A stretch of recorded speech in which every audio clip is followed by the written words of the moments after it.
Hey everybody, welcome to my studio. I just wanted to quickly pan around before I take you to each little spot and show you what's going on. So here's a little 360 view.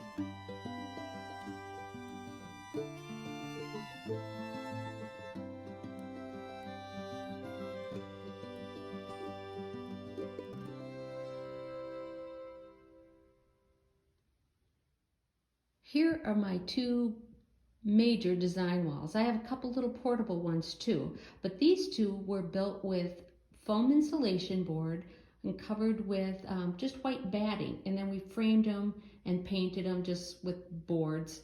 But I love having things up here. Sometimes I just sit back and look at them and try to decide, you know, it needs this, it needs that, or they just hang there and inspire me.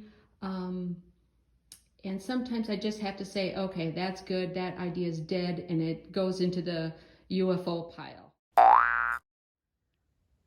Like most studios, mine is a work in progress, and someday very soon I'm going to have a movable kind of a cabinet situation with my ironing board and a place to store all my items. But this is the spot where it'll live.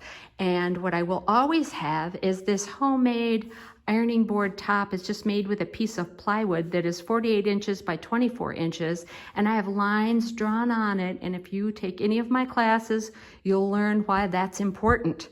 So let's move on to the next area. This is one of my main cutting areas. And this is a great place when I'm piecing a quilt. I could just lay everything out and like row by row and pin everything together. And as long as we're here, I'm going to show you one of my favorite tools that I use because I am known as the tool lady. I absolutely love pins, these numbered pins, and they come in sets. This particular kind, I really like these, but they're numbered. So you can number each row as you're going through and you don't forget where you're going. Because sometimes things make total sense when they're laid out on a table, and then you get to your machine, you wait a minute, which side was up, which side was down, what am I doing now? And this is a working studio, and right now I'm getting ready to send this panel and this fat quarter bundle to my son, and he's also a quilt designer, and he's designing a great class to do a convergence type quilt using this beautiful panel. So stay tuned for that. Okay, this is a cutting station where I probably spend more of my time than the other cutting stations.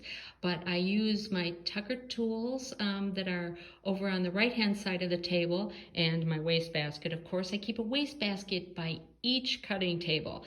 And also I keep a rotary cutting at each cutting station so I don't have to carry it around and wonder where. The Martelli table, let me tell you, I love the table, but my favorite part about it is the cutting mat. And while I'm here, I'm normally doing my final trim downs with my Tucker tools.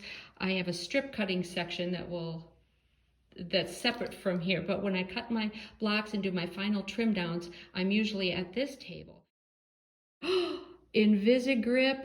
Oh my goodness, if you ladies haven't tried Invisigrip, it's absolutely wonderful. I know some people really like the spray that they put on their rulers that keeps them from sliding, but I really love the Invisigrip because I can do markings on my rulers if I have something special that I'm going to do with them, and I kind of show that in some of my classes. So that is the Martelli cutting station. Then in this cutting area, I have two 6-foot tables end to end with cutting mats stretched across them. I want to show you a couple of my favorite tools over here. The gypsy gripper thing. I wasn't really sure I was going to like that, but my daughter got it for me for my birthday, and oh, I love it. It really stabilizes your cut as you're going across half a width of fabric, like when you're cutting a bolt. Then I love the Shape Cut Pro. I have two of them. Actually, this is just the Shape Cut by June Taylor, and it cuts 1/2 inch increments. It's really great because I cut a lot of really skinny little strips, and sometimes even 1/2 inch. I like to weave with 1/2 inch strips, so that's really great for that. And then the Shape Cut Pro, same kind of concept, but it's 2.5 inch increments, and I really like that too. So right next to my strip cutting area is the spot I call my nest. I really do all of my piecing on this little Singer. I do have a baby lock that does fancy stitches and buttonholes and has a ruffler and that kind of thing, but the majority of my sewing is really piecing, and so I love this little Singer for that. So this little nest area, I have this cutting area just to the side, so if I need to do a quick little trim down or anything, I can use that. But I also have a table to this side, and I can spread out my little pieces, and I love to use this little portable, oh, it's kind of like a design wall. It's a little portable piece of foam insulation with felt on it, and when I'm cutting, I can transport a bunch of things I've cut over onto, I put them on the mat and transport it over to the nest where I can just pick up my pieces and stitch them together. And then there's plenty of room behind my machine. It's not set down into, because I like everything to be portable, and I'll tell you why in a minute. But there's a lot of table space behind this, and butting it up to it is my sit-down 18-inch Artistic 18. It's a sit-down quilting machine, but I use it for thread painting, and I'll give you a little close-up of that little project in a minute. But boy, does that thing sew like a dream. Oh my goodness. So that is my little nest area. Okay, this little area here is where the magic really starts. I do my designing all from a computer. I start out sometimes on a scratch paper or on a graph paper, and then I transfer that over into EQ8 and start working there, and then I also work in Adobe Illustrator. But in these cabinets, I have all my books and things of that nature. I have everything everybody has on shelving, I have behind closed doors because I don't want to look at it all the time. And I really don't like everything getting all dusty. But here, one of my favorite tools in this area is this great tracing table. It's nice and thin, not like the old tracing boxes we used to have. Nice and thin. It's from the Daylight Company, and oh boy, do I love that. And then of course I use my printer from EQ. You can print out templates for applique and even piecing if you need to do that, but it's just great. So that is that. There are all my Tucker University class materials, and so I'll just pan around so you can kind of see where we are in relation to everything else in the studio. We'll go over and see the next part of the studio.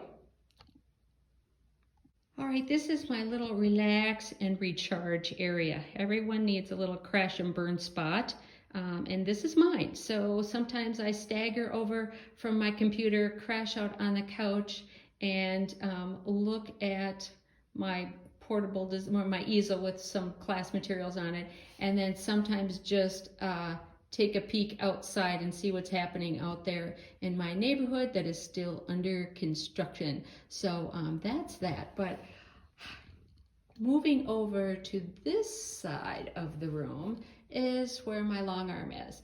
And some of my favorite things over here, I'm going to just clip away and show you a couple of my favorite tools over here. In this area of the studio is my long arm, and one of the things I love most is my overhead lighting that came on the frame, and that's really great, but I found out later I really paid too much for it, and it could have been homemade with things from Home Depot. But one of my favorite things over here are the drawers that I have tucked underneath here. They're just simple little things that you can get at Walmart or anywhere, but I just love them for putting my thread, for storing my thread so that it doesn't get all dusty, and for putting my rulers there so they're really handy when I'm ready to go.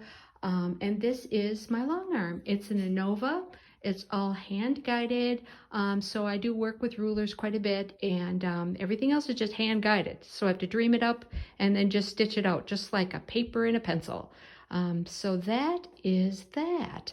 The other part over here are just cabinets where I store fabric. I don't have that much fabric, but that's where that's stored.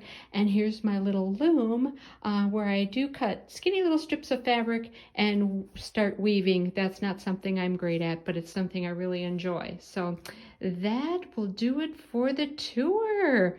Happy stitching, everybody. I'd love to have you visit. Come soon. Bye-bye.